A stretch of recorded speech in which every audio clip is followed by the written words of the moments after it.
చదవండి. అయితే మంచి చెడ్డలు తెలివినిచ్చు వృక్ష ఫలములను తినకూడదు.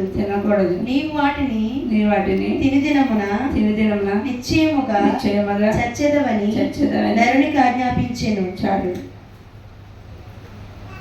దేవుడు మాట ఆదాము కాబట్టి ప్రభు మాట్లాడుతున్నారు. ఏమని? మీకు ఇన్ని ఫలాలు ఇచ్చాను కదమ్మా, మీకు విస్తారమైన ఫలాలు ఇచ్చాను, మీరు వాటినే తినండి. ఒక చెడ్డ ఫలం ఉంది, దాన్ని తినొద్దు. ప్రభు ఎంతో ప్రేమగా చెప్పి ఉన్నారు, అన్ని ఫలములు మీకు ఇచ్చి ఉన్నాను, ఆ ఫలములే తినండి. చెడ్డ ఫలం ఒకటి ఉంది, అది మీరు తినొద్దని చెప్పి ఉన్నారు. కానీ ఆదాము అవ్వ ఏం చేశారంటే, ఏదైతే ప్రభు తినవద్దు అని చెప్పి ఉన్నారో దాన్నే చేశారు. ప్రభు ప్రేమగా చెప్పినప్పుడు వినలేదు. తల్లి కొడుక్కి ప్రేమగా చెప్పుద్ది, నాన్న అటు వెళ్ళొద్దు, ఆ దారి నీకు మంచిది కాదని. బిడ్డ అటు వెళ్ళొద్దు, అక్కడ ప్రమాదం ఉంది. తల్లి ప్రేమగా చెప్పినప్పుడు ఆ బిడ్డ దాన్ని వినడు. అత్తమాలు మా అమ్మ ఇలాగే విసిగింతది, అత్తమాలు మా అమ్మ ఇలాగే చెప్పుద్ది. నేను పెద్దోడినయ్యాను కదా, నాకు జ్ఞానం ఉంది కదా, నేను చదువుకుంటున్నాను కదా అనే ఆలోచనలో పరిగెత్తుతూ ఉంటారు. కష్టం తెచ్చుకుంటూ ఉంటారు, ఇబ్బంది తెచ్చుకుంటూ ఉంటారు. తర్వాత అంటారు, మా అమ్మ చెప్పింది నేను వింటే బాగున్నాను. ఆ మాట నీ తల్లి ఆ మాట చెప్పినప్పుడే నువ్వు వినుంటే నీకు ఆ కష్టం రాదు కదా, నీకు ఆ బాధ రాదు కదా, నీకు ఆ సమస్య రాదు కదా. దేవుడు చెప్పినప్పుడు మనము కూడా విని ఎడల మనకు సమస్యలు రావు, మనకి ఇబ్బందులు రావు, మనకు కష్టం రాదు. కానీ దేవుడు చెప్పింది ఆదాము అవ్వ వినలేకపోయారు. ఒక సర్పం చెప్పిందే విన్నారు. ఈనాడు కూడా మనం అలాగే ఉన్నాం. దేవుడు మాట, సేవకుడు మాట మనం విన్నాం. పక్కన వాళ్ళ మాటలు బాగా వింటాం. పక్కన వాళ్ళు మీ అత్తగారు మంచిది కాదంటే దాన్ని వింటాం. పక్కన వాళ్ళు మీ ఆయన మంచోడు కాదంటే దాన్ని వింటాం. పక్కన వాళ్ళు మీ కోళ్ళు మంచిది కాదమ్మా గయ్యాలంటే దాన్ని వింటాం. కానీ దేవుడి మాట వినటానికి మనకు మనస్సు ఉండదు. దేవుడు మరొక మాట చెప్తున్నారు, దాన్ని చూసుకుందాం. యెహోషువ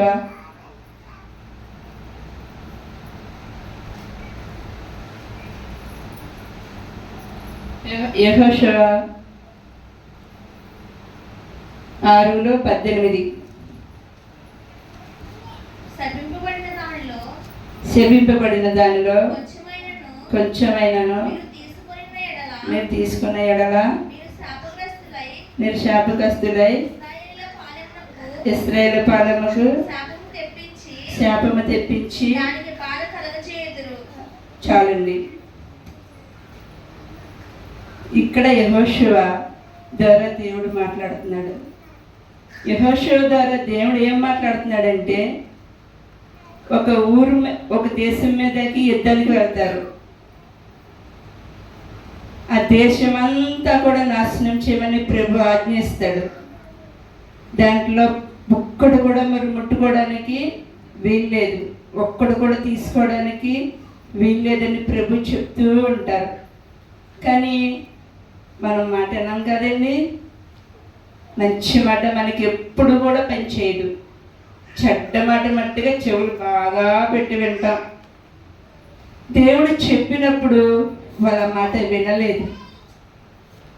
ఆ దేశానికి వెళ్ళినప్పుడు అక్కడ కొంత తీసి దాచుకుంటారు. హానోకు అన్న వ్యక్తి దాన్ని తీసి దాచుకుంటాడు. తీసి దాచినట్టు యెహోషువకి తెలియదు. శపింపబడిన దేశంలో నుంచి తెచ్చుకొని దాచుకున్న విషయం యెహోషువకి తెలియదు. మరొక దేశం మీదకి వెళ్ళినప్పుడు వాళ్ళు ఓడిపోతూ ఉంటారు. ప్రభువు అడుగుతున్నాడు యెహోషువ, ప్రభువా మేము ఎందుకు ఓడిపోతున్నాం? నువ్వు మాకు తోడున్నావు కదా, మేము ఎందుకు ఓడిపోతున్నాం అయ్యా అని అడిగినప్పుడు, నేను చెప్పింది చేశారా మీరు? నేను చెప్పింది చేయలేదు కదా మీరు.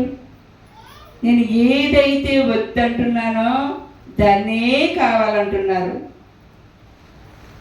శపింపబడిన దేశంలోంచి ఏమి తీసుకోవద్దని నేను చెప్పినప్పుడు మీరు దాన్ని కొంచెం తీసి దాచుకున్నారు అని ప్రభు చెప్పినప్పుడు వాళ్ళ తప్ప వాళ్ళు తెలుసుకున్న పరిస్థితి దేవుడు తీసుకొచ్చి ఉన్నారు.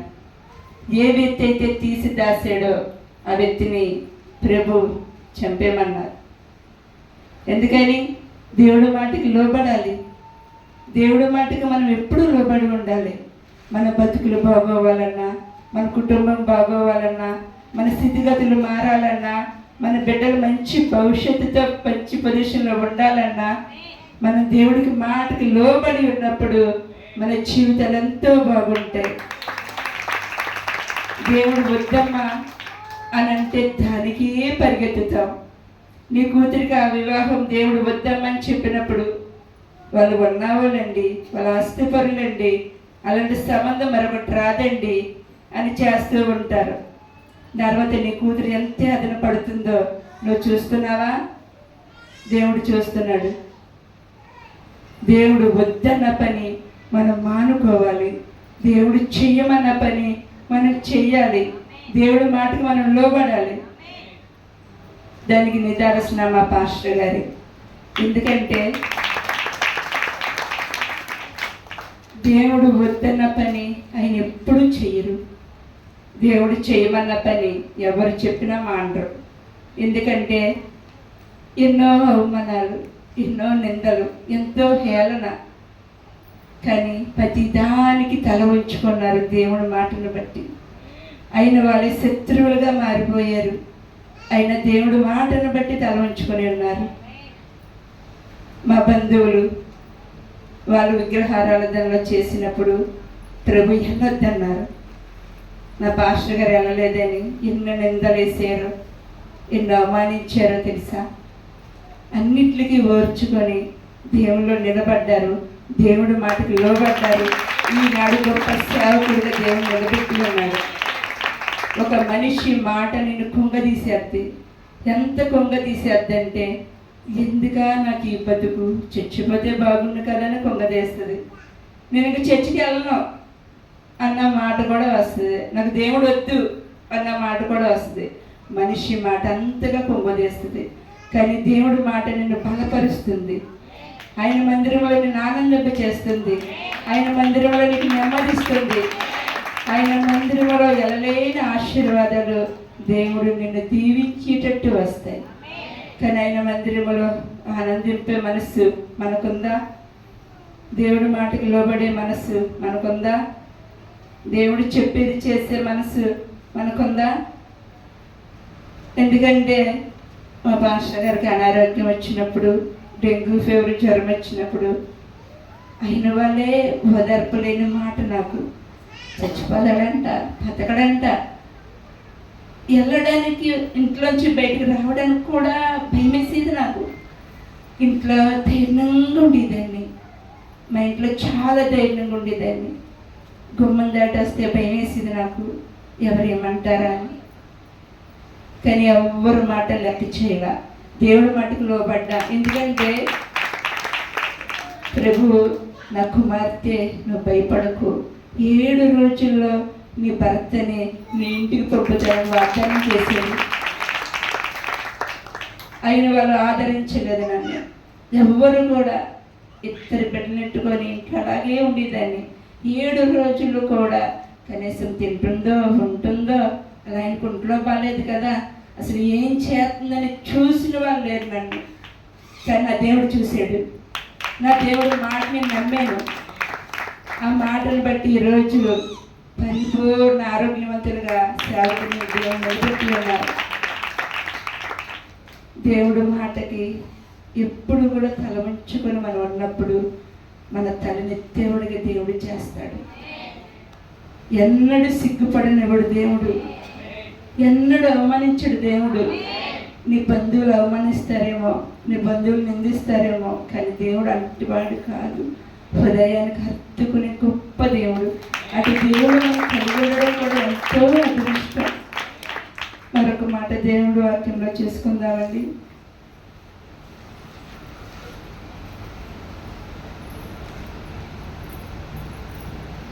ద్వితీయోపదేశకాండం 28.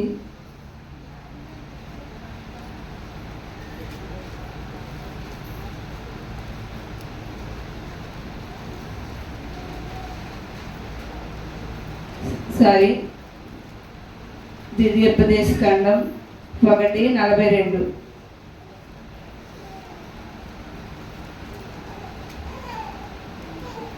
యెహోవా నాతో ఇట్లనెను, యుద్ధమునకు పోకుడి, నేను మీ మధ్య ఉండను కనుక వెళ్ళకుడి. మీరు వెళ్ళినను మీ శత్రువులు ఎదుట హతము చేయబడిన వారితో చెప్పాను. చాలు, దేవుడు చెప్పిన మాట. యుద్ధముకి వెళ్ళొద్దు, మీ మధ్య నేను ఉండను అని ప్రభు చెప్పినప్పుడు ఆ మాట వినలేదు వాళ్ళు. మనం ఈనాడు కూడా ఒక పెళ్ళికి ప్రభు వెళ్ళొద్దంటే బంధువులు ఏమనుకుంటారో, అయిన వాళ్ళు ఏమనుకుంటారో, మా అమ్మ ఏమనుకుంటుందో, మా చెల్లి ఏమనుకుంటుందో, బాబా మా పిన్ని కూతురు ఏమనుకుంటుందో, తర్వాత మాకు పిల్లలు ఉన్నారు రావాలి కదా అని పరుగులెత్తుతూ ఉంటారు. దేవుడు లేని చోటుకి పరిగెత్తి శాపం తెచ్చుకుంటున్నాం మనం. ఆ చోటులో దేవుడు ఉండడు, ఆ చోటులో దేవుడు మాట్లాడు, ఆ చోటులో దేవుడు చూడడు. అలాంటి చోట్లకే మనం ఎక్కువ పరిగెత్తుతూ ఉంటాం. చెల్లి పుట్టినరోజు అని, అక్క పెళ్లి రోజు అని, బంధువులు పెళ్ళని, బంధువులు ఫంక్షన్లని, వాళ్ళ ఇంట్లో దిగుతున్నారని పరిగెత్తుతూ ఉంటాం. కానీ దేవుడు మాటకి నువ్వు లోబడితే అక్కడికి వెళ్ళింది నీకు కష్టం వస్తుంది, అక్కడికి వెళ్ళాక నీకు బాధ వస్తుంది, అవమానం కూడా వస్తుంది. బంధువులు పెళ్ళికి వెళ్తే అవమానం రాని వాళ్ళు ఎవరైనా ఉన్నారా? ఖచ్చితంగా వస్తుంది. అందుకే నేను ఎవ్వరు బంధువుల పెళ్ళికి వెళ్ళను. ఎందుకంటే దేవుడు మాట, నాకు దేవుడు మాటే కావాలి. బంధువుల పెళ్ళికి వెళ్ళి అవమానం తెచ్చుకునే కన్నా నీ దేవుడు పాదాల దగ్గర ఉంటే ఆ సంతోషం చాలు. బంధువులకు సంతోష పెట్టాలని పరిగెత్తే కన్నా దేవుడు లేని చోటుకి వెళ్ళడం మానేసి దేవుడు ఉన్న చోట ఆనందింపబడితే చాలా సంతోషం. ఈ మందిరంలో ఎంతమంది కూర్చొని అన్నారు, మిమ్మల్ని అందరినీ దేవుడు ఖచ్చితంగా చూస్తున్నాడు. లేని చోటుకు పరిగెత్తే కన్నా దేవుడు ఉన్న చోట నువ్వు ఆనందించు, దేవుడు ఉన్న చోట సంతోషించు, దేవుడు నిన్ను దీవించే అక్కడ సంతోషించు, దేవుడు నీకు మేలు చేసే అక్కడ సంతోషించు, దేవుడు నీకు ఆరోగ్యం ఇచ్చే అక్కడ సంతోషించు. ఈరోజు ఆరోగ్యంతో ఉన్నామంటే దేవుడు ఇచ్చిన కృప. ఈరోజు ఇలా మాట్లాడగలుగుతున్నామంటే దేవుడు చూపించిన కృప. ఎందుకంటే దేవుడు ఉన్న చోట మనం ఆనందిస్తున్నాం. దేవుడు లేని చోట ఆనందించే వాళ్ళు చాలామంది ఉన్నారు. వాళ్ళందరితో నువ్వు ఎందుకు ఆనందించాలి? దేవుళ్ళలో నువ్వు ఆనందిస్తే ఎంత సంతోషం. నన్ను చాలామంది ఎన్నెన్నో మాట్లాడేవారు, మా ఊళ్ళతో సహా. కానీ నేను దేవుళ్ళు ఆనందించేదాన్ని. నన్ను తిట్టినా సరే నేను పాస్టర్ గారికి చెప్పేదాన్ని కాదు. మా దేవుడి మొలకెళ్ళి ఏడ్చుకొని ప్రార్థన చేసుకునేదాన్ని. పాస్టర్ గారికి ఒక నిదర్శనం ఏంటంటే, నేను దేవుడి మూల ఏడుతున్నానంటే నన్ను ఎవరు ఏదో అన్నారని ఆయన అర్థం చేసుకునేవారు. ఎందుకంటే నా కష్టమత్తే అని చెప్పేదాన్ని కాదు, నన్ను ఎవరు తిట్టినానికి చెప్పేదాన్ని కాదు, నన్ను ఎవరైనా కించపరిచిన వాళ్ళకి పాస్టర్ గారికి చెప్పేదాన్ని కాదు. దేవుడి మూలకెళ్ళి ఏడుచుకుంటూ ప్రభుతో మాట్లాడేదాన్ని. యేసయ్యా నన్ను వాళ్ళు ఇలాగ అంటున్నారు ప్రభువా, నేను వాళ్ళని ఏం అనలేదయ్యా అని ప్రార్థన చేసుకుంటుంటే దీన్ని ఎవరో ఏదో అన్నట్టున్నారు, అందుకే ఇది ప్రార్థన చేస్తుంది ఏడుతూ అని అర్థం చేసుకునేవారు. ఒక మాట అన్నారు నన్ను పాస్టర్ గారు, ఏమ్మాయి ఎవరో ఏదో అన్నారని ఎడుతున్నా యేసు ప్రభువుని అంతలా కొట్టారే, అంతలా నిందించారే, అంతలా గాయపరిచారే. ఆయన శరీరం అంతా గాయాలతో రక్తం కారినట్టు కొట్టారే, ఆయన ముఖం మీద ఉమ్మేశారే. ఏనాడే యేసు ప్రభు కోపడ్డా? ఏనాడే యేసు ప్రభు నిందించాడా? ఏనాడే యేసు ప్రభు ఏలెత్తి చూపాడా? మరి ఆ మనసు నీకు ఎందుకు లేదమ్మా అన్నారు. నాకు అప్పుడు అనిపించింది, నా ప్రభు కంటే నేను ఎక్కువ కాదు కదా. నా ప్రభు పడ్డ అవమానాల కంటే నా అవమానం ఎక్కువ కాదు కదా. నా ప్రభు పడ్డ గాయాల కన్నా నాకు మాటలు ఎక్కువ కాదు కదా అనిపించింది. అవును కదా, నా ప్రభు తగ్గించుకున్నప్పుడు నేను ఎందుకు తగ్గించుకోకూడదు? నేనే పాటిదని అనిపించింది. దేవుడు ఉన్న చోట అవమానం మనకు రాదు. దేవుడు ఉన్న చోట నింద మనకు రాదు. ఒకవేళ నింద నీకు వచ్చిందా, అది నీకు ఆశీర్వాదమే. దేవుడి మందిరంలో నిన్ను నిందించారా, అది నీకు ఆశీర్వాదమే. దేవుడి మందిరంలో నిన్ను అవమానించారా, అది నీకు ఆశీర్వాదమే. దేవుడి మందిరంలో నిన్ను హేళన చేశారా, అది నీకు ఆశీర్వాదమే. ఎందుకంటే చూసే దేవుడు నీకున్నాడు కాబట్టి, మాట్లాడే దేవుడు నీకున్నాడు కాబట్టి. అందుకని దేవుడి మందిరంలో వచ్చిన ప్రతి నింద కూడా మనకు ఒక 100 కింద లెక్కేసుకుంటే ఆయనలో మనం ఎన్ని వందలు కూడగడుతున్నామో ఆయనే చూస్తున్నాడు. మరి దేవుణ్ణి బట్టి మనం ఎన్ని దీవెనలు పొందుకుంటామో అది కూడా చూద్దాం. ద్వితీయోపదేశకాండం 28 ఒకటి చదవండి. నీవు నీ దేవుడని యెహోవా మాట శ్రద్ధగా విని అనగా నీవు నీ ఆజ్ఞాపించిన నీ ఆజ్ఞ అన్నిటినీ ఆయన అనుసరించి నడుచుకుని అనగా నీ దేవుడని యెహోవా భూమి మీద ఉన్న సమస్త జనుల కంటే నిన్ను హెచ్చించును. చాలమ్మా, తర్వాత కూడా చదువు. నీ దేవుడైన యెహోవా మాట విని అనగా ఈ దీవెనలన్నీ నీ మీదకి వచ్చి నీ ప్రాప్తించును. తర్వాత నీ పట్టణంలో దీవించబడదు, నీవు పొలంలో దీవించబడదు. నీ గర్భఫలము భూఫలము, నీ పశువులు మందలు, నీ దుక్కుతెట్టలు, నీ గొర్రెల మేకలు దీవించబడును. చాలమ్మా, దేవుళ్ళో అంటే ఎన్ని దీవెనలండి. పశువుల్లో దీవించబడతావంట, పొలంలో దీవించబడతావంట, గర్భఫలము దీవించబడతావంట, నువ్వు లోనికి వెళ్ళినప్పుడు దీవించబడతావు, నువ్వు బయటకు వచ్చినప్పుడు దీవించబడతావు. ఇన్ని దీవులు పొందుకోవాలంటే దేవుడి మాట ఖచ్చితంగా వినాలి. దేవుడు మాట విన్న వాళ్ళకి ఎనలేని ఆశీర్వాదం. ఆశీర్వాదం కావాలా? ఎంతమందికి కావాలి ఆశీర్వాదం? దేవుడిచ్చే దీవులు ఎంతమందికి కావాలి? మీరందరూ కూడా దేవుని బట్టి దీవించబడును గాక. మీరందరూ కూడా దేవుని బట్టి ఆనందింపబడును గాక. దేవుడు ఎంత దీవెనిస్తున్నాడండి. ఆయన మందిరంలో ఉన్న వాళ్ళకి, ఆయన మాట విన్న వాళ్ళకి, ఆయన మాటను చెప్పు నడిచే వాళ్ళకి, మనుషుల్ని సంతోషపెట్టక దేవుని సంతోషపెట్టే వాళ్ళకి ఎన్ని దీవెనలు. పొలంలో దీవించబడతామంట, ఆస్తులు దీవించబడతాం, గర్భఫలం దీవించబడతాం, మీ మందలో దీవించబడతాం, మీ ఇంట్లో దీవించబడతాం, నువ్వు బయట కూడా దీవించబడతావు. ఇన్ని దేవుళ్ళు పొందుకోవాలంటే దేవుని ఎంతగా ప్రేమించాలి, దేవుని మాటకి ఎంతగా లోబడాలి.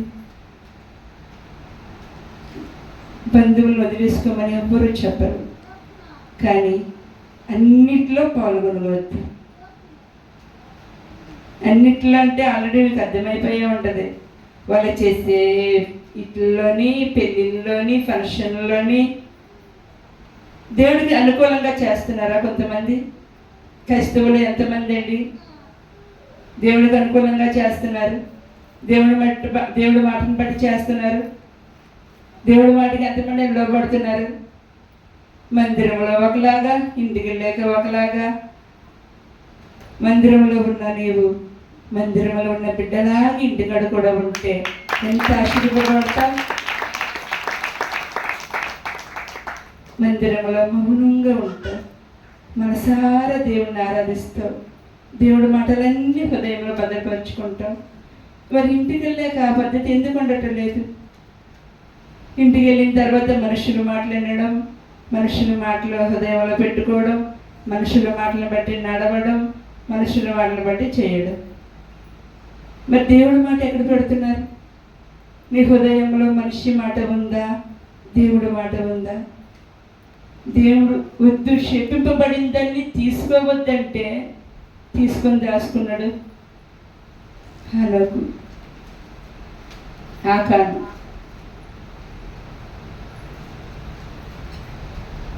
దేవుడు నేను లేను, మీరు వెళ్ళొద్దు, ఆ చోట్లో నేను ఉండనంటే అక్కడికి వెళ్ళిపోయి చనిపోయి వచ్చిన వాళ్ళు ఎందరు అన్నారు? యెహోషువ ప్రవర్త ద్వారా వచ్చిన మాట వినక. ఈనాడు ప్రవర్త ద్వారా, ఆనాడు ప్రవర్తలు, ఈనాడు సేవకులు. ఈనాడు సేవకుల ద్వారా మనకి ఎంత మంచి మాట్లాడుతున్నాయి. మన బతుకులు ఎలాగ ఉండాలని, మనం ఎలా బతకాలని, ఎలా మాట్లాడాలని, ఎలా నడవాలని, ఎలా ప్రవర్తించాలని ఎన్ని మంచి మాటలు దేవుడు మనకు అందిస్తున్నారు. ఆ మాటలు మనం వినం, ఆ మాటలు మనం లెక్క చేయం, ఆ మాటలు మనం భద్రపరుచుకోం.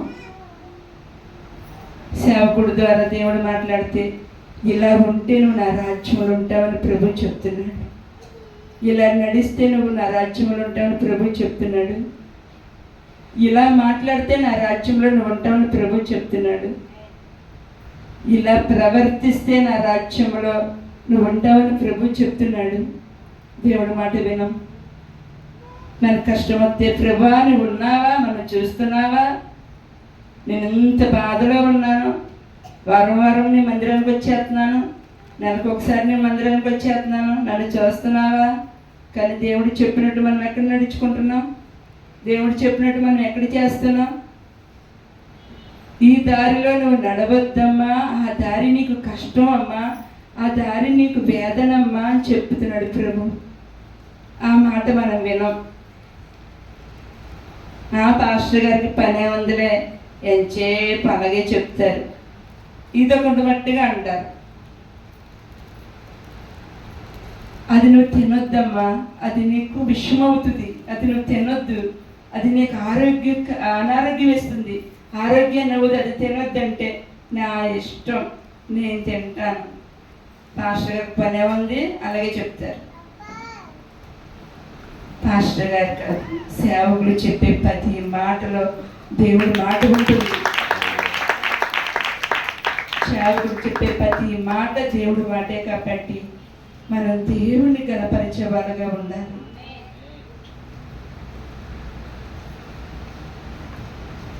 మా పాస్టర్ గారిలో తగ్గింపు ఎంత చూశానంటే, ఎంతగా దేవుడి మాట చూశానంటే, దేవుడి మూల ప్రార్థన చేసుకుంటున్నారు ఆయన. ఆ సేవకురాలు వచ్చి ఇలా ఇసిరింది డబ్బులు, కానీ పాస్టర్ గారు మాట్లాడకుండా తీసుకున్నారు.